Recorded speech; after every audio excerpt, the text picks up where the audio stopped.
No bidding. I'm going to put some kind of sound effect in there soon, so maybe there was a sound effect this morning. Hard to say.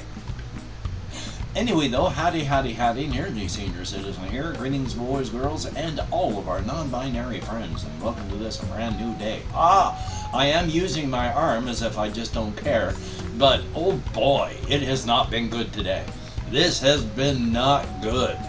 It's not a nerve. I mean, it all is a nerve thing, but it's not specifically my nerves. It's my muscles feel icky, which is still signals from the nerves.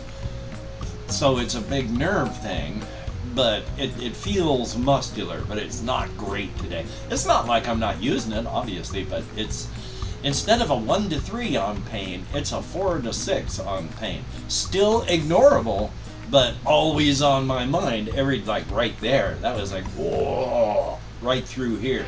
It's always on my mind. Yay. Past that though, hopefully you've had a very good day today. I have the fan on in the window, fan on in the bedroom on the floor to blow the cooler air out, fan on at the end of the hall. I've got stuff flowing so that there's air to keep the lower part of the house as cool as possible so that it stays cooler up here. It has been working so far. It's going to be a scorcher today. But again, I'm older, and if you're thinner, you have these problems too. But as I'm older, I am too cold, so I'm wearing this, but I'm too hot, so I've got the fan on going. So, yay. But again, it happens when you're thin too, so, oh well. A couple things I want to talk about over here. Some of them are probably going to take up a long time, and I don't mean it to, and some of them are very small. One of the things I want to talk about really, really big is I've talked about how I cried during the DLC watching people play LPs, Let's Plays for Ruin, for Security Breach, Five Nights at Freddy's, the latest iteration and direction they're taking the series. I liked what I had seen of the base game. I was deeply emotionally invested on the DLC. But the thing is, and I've been thinking about this because I do this sort of thing myself when I'm writing or talking about things. They spent the entire DLC, the entire first part of it, setting you up for the big emotional part with Roxy. They spent a lot of time, some stuff really subtle, some stuff not, trying to get you to that point. So when you had to turn off Roxy and you had no other option, that you would feel horrible when you did it. And then they would just grind the knife in your back when you were done. They spent the entire DLC set up to do that because, again, blatant emotional manipulation. They show through the stuff that's happening that Cassie has grown up with these characters. She's, mid-teens. Then this is after an earthquake, and then after a couple of years, it must be years after the earthquake, that the whole place is currently just emptied out and nobody's there. Things are a wreck because of this horrific earthquake that just destroyed the place. But she has been emotionally invested with the characters. They show that because she's happy when she's looking around and sad to see how it's become. But every time she sees one of these new characters, like there's Monty, who's an alligator type, she's not scared of Monty. She's scared of what Monty has become. And even that, she's not frightened of Monty. She's more annoyed by Monty. Every single one of the characters she comes across is like that. She's not afraid of them because she grew up with them. She's afraid of what they have become right now.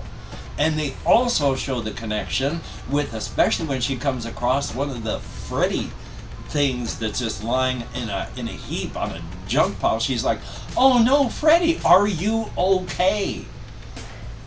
They're showing the deep empathy that this character has toward these animatronics.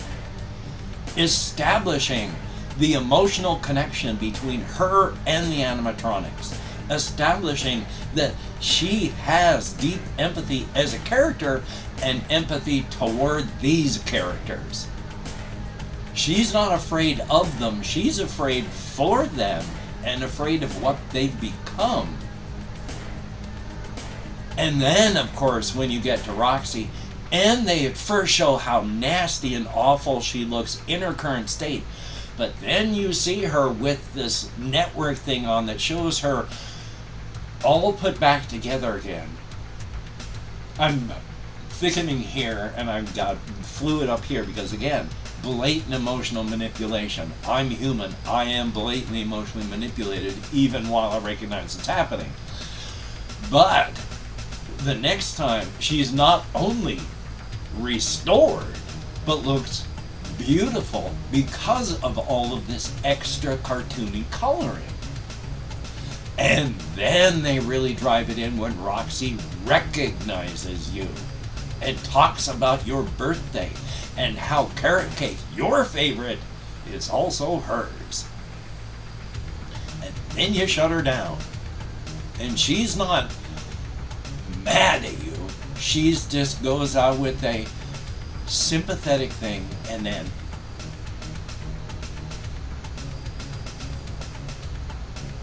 blatant emotional manipulation. So that afterward, when she's walking away to do what she has to do, they didn't have to do this. It's almost cartoonishly evil. And I'm quite sure that the people that were doing this were probably going, this is almost to the point of parody now. When they had Cassie crying over what she had done. That they didn't have to do. That was just to drive the knife into your back and twist it over the horrible thing they forced you to do. Blatant emotional manipulation, almost to the point of cartoonish parody, and it works. It works. Like I say, I can see it all. I saw it when it was happening. I can see it, even now. But I'm human. I'm affected by it. And yeah, I just wanted to talk about that a little bit. Yay. Checking my time over there, because talking about that, one of the only other times that a game has affected me so hard was Morrowind. It is the only one of the Elder Scrolls games I've actually finished. When you play Arena, you have together like 8 pieces of the Chaos staff. Last time I played it, I think I got to, well, not last time, but one of the times, the furthest I got was I picked up 7 pieces, then got bored. Daggerfall, I'm playing through it now, and I've gotten further now than I ever have before. Oblivion, I've gotten... And my oldest, he had actually beat it, so I watched him beat it. And then Skyrim, I stopped playing because I'm not even slightly interested in it. But I have never beaten any game until I beat Morrowind. Now, the part that made me cry, I couldn't even play the game. I had to stop and cry. There is a prophecy in the game, and you fulfill the prophecy toward the end. But it's not you are the prophesied one. It's someone is going to fit the prophecy in life. Who will it be? You just happen to be the one that does it. A lot of people before you show up in the game have been trying to be it without realizing that's what they were doing. And when you find this one cave toward the end, it has all these mummified bodies. I'm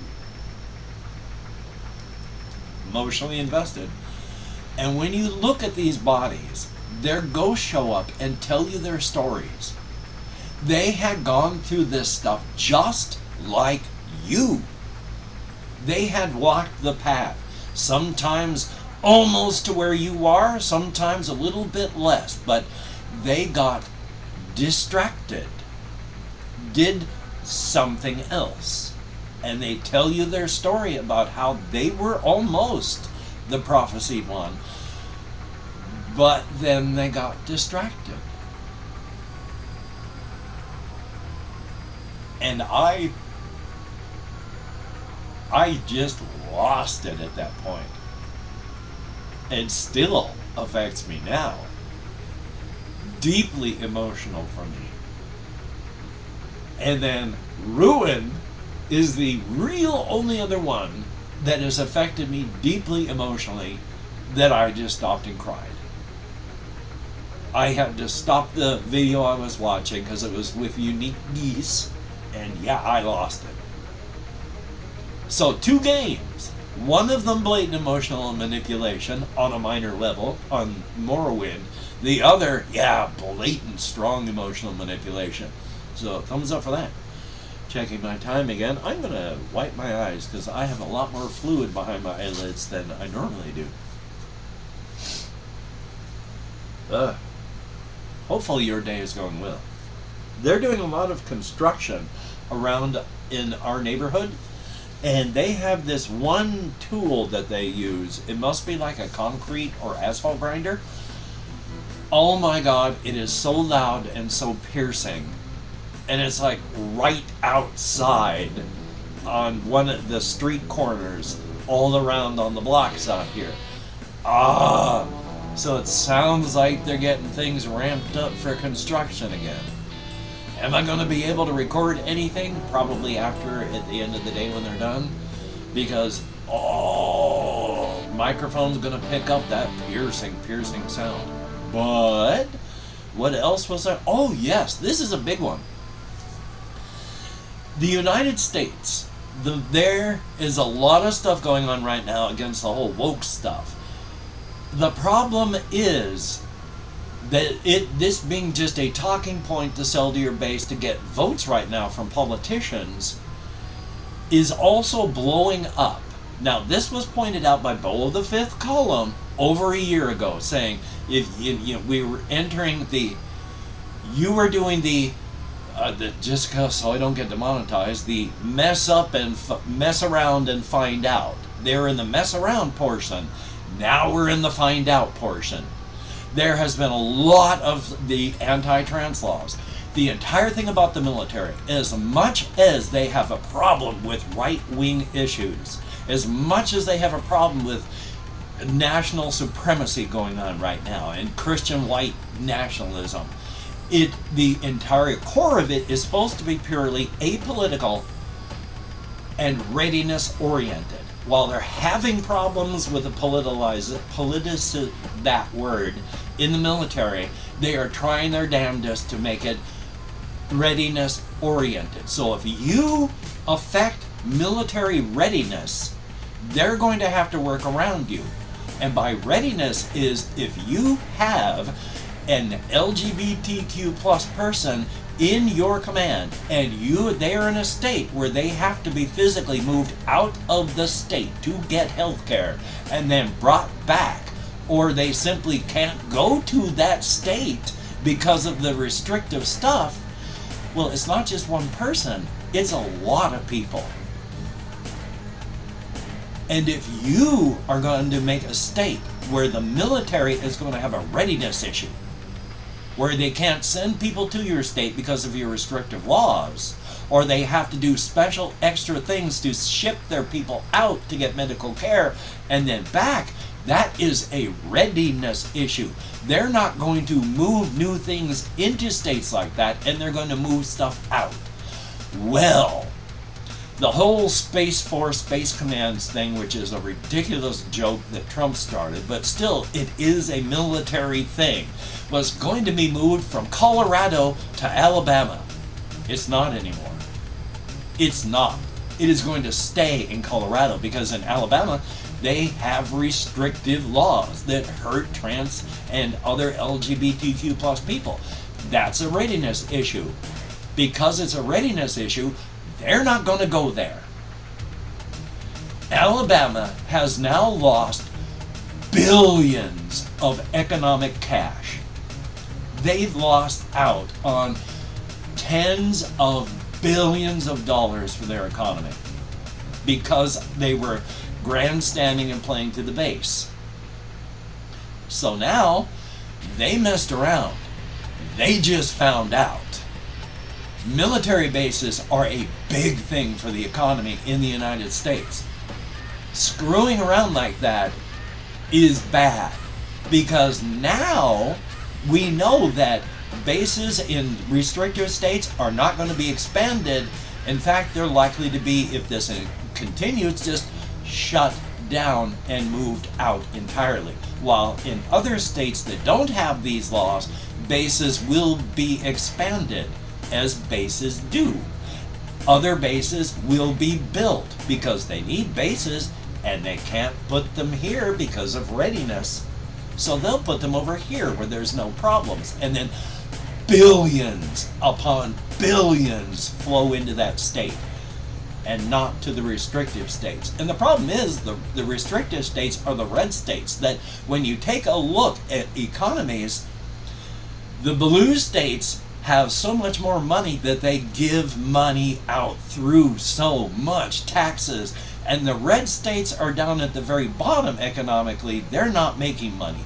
They're the ones that take all the money in. As much as the red states talk about, oh, you've got to do this, look at the blue states, they're awful with their economic policies. Yeah, they're economic policies that have them up here on the top, while the red states are down here at the bottom. And now they're going to be driven even further down because the military is going to pull out. Thumbs up. So, as much as I'm not big on the military anymore, as much as I'm not big on colonialization, imperialism, and all that stuff, the military is big in the U.S. Mess around with the military, you find out. This one guy, Tuberville, who's been holding up military promotions, that is a readiness issue. That is going to be punished.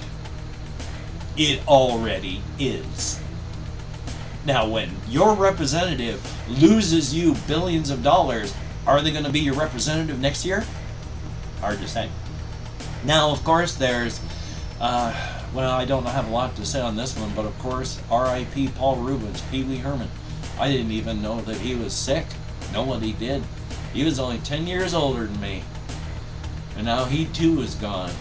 Yeah, there's the possibility I could live as long as my genetic father, 81. Yeah, there's a possibility I could live as long as the actor James Hong, who's 96. The average lifespan, which is starting to drop in the U.S., yay, is right around 72 to 74. Realistically, I got about 10 to 14 years left. Maybe I got more. So thumbs up for that. Also, though, let's take a look at the rest of what we got. Oh, yes! This one's really, really quick, and I'll talk about this one later. I've mentioned how actual book publishers have had to stop taking submissions because they're getting flooded with ChatGPT-generated garbage. For every one submission put in by a person that's good, they're getting hundreds of just garbage cranked out by predictive text generators. So they've had to stop taking things. Places like DriveThruRPG are now stopping submissions of all AI-generated stuff. Because right now there's a lot of it, and it's garbage. It's lowest common denominator sludge. It will, you can have it say, you can tell the thing, generate 100 magical items, and it'll generate them, and you can use them, and people will put them in a book and sell them, but they're not inspired. They're not good. They're just predictive text.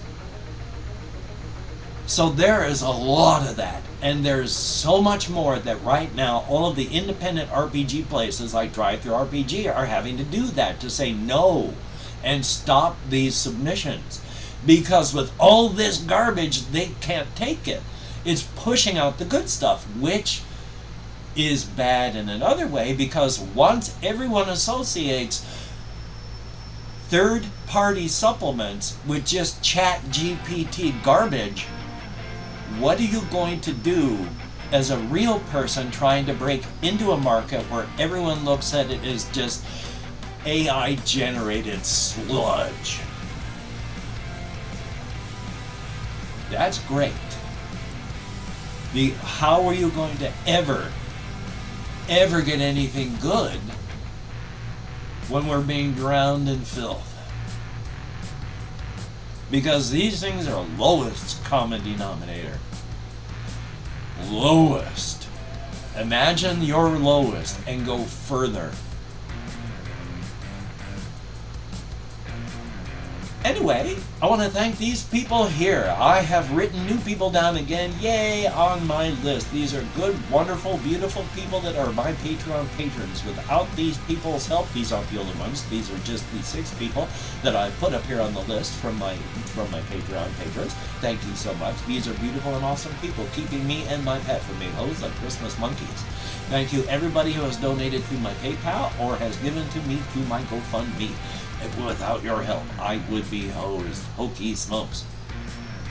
And I'm going to go through and thank however many people have left me comments in the past 24 hours. And if I mispronounce the username, no disrespect is intended. So, yay! We have Jesse Koskinen. It would be nice if they put a lot of stuff on the Switch, but now they're going to be coming out with the Switch 2, so who knows what's going to happen. Then we have Harriet Gribb. Thumbs up and thank you, and I can imagine that he probably was. Yeah. Dodge V8. You never stick with one name. And hello, and thank you very much, of course. And Splat with 3 T's. Thumbs up, thank you much. And I just may add some survival mods to the game as well. Thumbs up for that. There is Hayes, greatly appreciated. 77 Arcturus, always good to see you in the comments. Thumbs up and thank you. RJ Mitchell, greatly appreciated. And that is it. Well, I don't know if It's Roulette is in there. It was in that from that time, but thumbs up and thank you. Yay! Greatly appreciated each and every one of you. Let me turn that spotlight up. So, I'm going to try and make some phone calls today. I'm going to try and do what I can do in the heat. Trying to do what I can do with the construction going on. Hopefully you can do what you can do, but if you can't, don't beat yourself up. Beating yourself up only hurts. It doesn't help. So, until we meet again, you take care. Have a great day today. I will see you on the flip side, and thank goodness for prescription and over-the-counter medications. My shoulder, by this time, is starting to feel better. Gabapentin, Tylenol, and ibuprofen. Yay! Okie dokie. I gotta turn this thing on so I can turn this thing off. So, you take care, and I will see you, my friend.